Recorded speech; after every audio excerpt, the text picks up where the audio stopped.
வணக்கம். இப்போ நம்ம எங்கே இருக்கோம் அப்படின்னா, பள்ளிப்பாளையம் புதுப்பாலத்தில் இருக்கோம். மேக்ஸிமம் எங்கள் எல்லாருக்கும் தெரியும். இந்த புதுப்பாலத்தில் எல்லாம் ட்ராவல் பண்ணிட்டு இருப்பீங்க.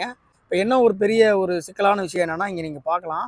ஈரோடு செல்லு வழின்னு சொல்லி போர்டு போட்டிருக்காங்க. அதாவது வந்து நம்ம ஒட்டமத்த ரோட்லேருந்து மேலே வர்றவங்களுக்கு ஈரோடு போகிறதுக்கான ரூட்டுக்குன்னு பார்த்தீங்கன்னா, இங்கே போர்டு போட்டிருக்காங்க. ஒன்றும் பிரச்சனை இல்லை. இப்போ என்ன சிக்கலாக இருக்குது அப்படின்னா, இந்த ஈரோட்டிலேருந்து வராங்க பார்த்தீங்களா, வர்றவங்களுக்கு 2 ரூட் இருக்குது. அதில் ஒரு ரூட் வந்து பார்த்தீங்கன்னா, இது வந்து சேலம் போகிற ரூட்டு உங்கள் எல்லாருக்கும் தெரியும். அதாவது நம்ம ஒட்டமத்த வழியா போகிறது. இது வந்து திருச்செங்கோடு போகிற ரூட்டு. அது நமக்கு தெரியும் மேக்ஸிமம் உள்ளூரில் இருக்கிறவங்களுக்கு. ஆனால் லாங்லேருந்து வர்றவங்க என்ன நினைக்கிறாங்கன்னா, அடிக்கடி கன்ஃபியூஸ் ஆகி என்ன பண்ணிடுறாங்கன்னா, நேராக போயிடுறாங்க. அதாவது திருச்செங்கோடு நேராக இருக்குதுன்ற மாதிரி குழம்பி போயிடுற ஏற்பாடு இருக்குது. அது இப்போ என்ன வேணும் அப்படின்னு பார்த்தீங்கன்னா, இங்கே நடுவில் இந்த இடத்துல முன்ன பார்த்தீங்கன்னா ஒரு ஒரு இந்த மாதிரி ஒரு அந்த போர்டு ஒன்று வச்சுருந்தாங்க. அதனால் கொஞ்சம் டீட்டெயில்ஸ் இருந்தது.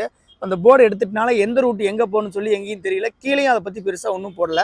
அதனால் என்ன பண்ணணும் அப்படின்னா, ஹைவேஸ் டிபார்ட்மெண்ட் உடனடியாக இந்த இடத்துல வந்து இது வந்து திருச்செங்கோடு செல்லும் வழி அப்படின்னு சொல்லி போடணும். இது வந்து சங்ககிரி சேலம் செல்லும் வழின்னு போட்டிங்கன்னா கொஞ்சம் எல்லாருக்கும் உதவியாக இருக்கும் அப்படிங்கிறது வாகன ஓட்டிகளோட கோரிக்கை. ஸோ இதை பற்றி உங்கள் கருத்து என்னங்கிறத மறக்காமல் இந்த வீடியோக்குள்ளே கமெண்ட் பண்ணுங்கள்.